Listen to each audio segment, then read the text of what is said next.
আমাদের সাথে বিধায়ক হিরণ চট্টোপাধ্যায় রয়েছেন, তিনিও প্রতিবাদ জানাচ্ছেন। হিরণবাবু, আপনি ইতিমধ্যেই জানেন যে মমতা বন্দ্যোপাধ্যায় তিনি সরাসরি বলেছেন কল্যাণী এইমস নাকি এনআরসির সার্ভে করছে।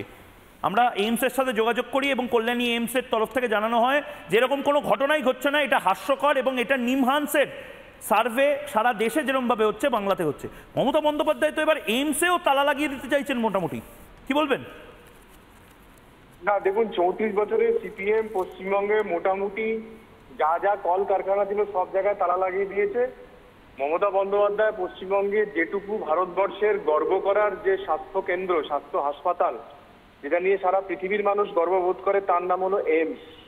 তো সেই এইমসকে উনি আজকে কলুষিত করলেন ওনার রাজনৈতিক চক্রান্তের দ্বারা।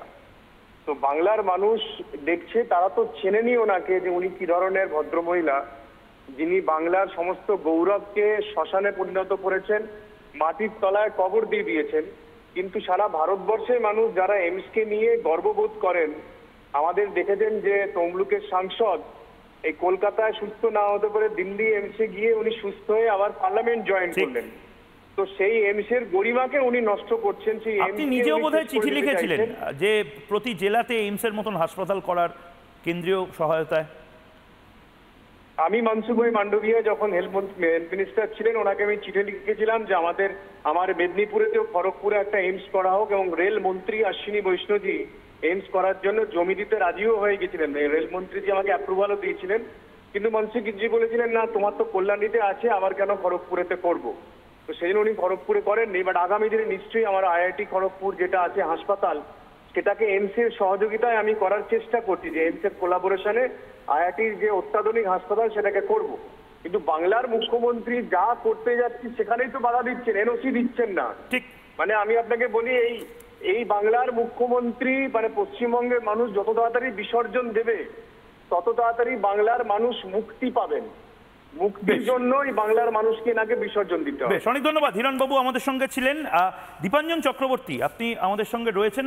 আমি তিনটে প্রশ্নই আপনাকে সরাসরি করব। আমি তিনটে প্রশ্ন একবার দীপাঞ্জন দা আপনাকে দেখিয়ে দিই, শুনিয়ে দিই, বাংলার মানুষকেও আরেকবার মনে করিয়ে দিই। তিনটে প্রশ্ন, তার উত্তর আপনার থেকে চাই। প্রশ্ন 1, প্রশ্ন 2, প্রশ্ন 3 পরপর। রাষ্ট্রের বিরুদ্ধে মানুষ খেপাচ্ছেন কি মমতা বন্দ্যোপাধ্যায়? প্রথম প্রশ্ন। দ্বিতীয় প্রশ্ন, ডিপ স্টেটের হয়ে নৈরাজ্য সৃষ্টির চেষ্টা কি এই বাংলার মাটি থেকেই হচ্ছে এবার? আর 3 নম্বর প্রশ্ন, নেপথ্যে রয়েছে বিদেশি শক্তির হাত। কেন মমতা বন্দ্যোপাধ্যায় বিজেপি, আরএসএস সমস্ত কিছু ছেড়ে এবার কল্যাণী এইমস নিয়ে কেন এই এটা করছেন? নানা ধরনের কন্টেন্ট দেখার জন্য লাইক করুন, শেয়ার করুন আমাদের ফেসবুক পেজ, সাবস্ক্রাইব করুন আমাদের ইউটিউব চ্যানেল। পাশাপাশি অন্যান্য ব্রেকিং নিউজের জন্য অবশ্যই চোখ রাখুন রিপাবলিক বাংলায়।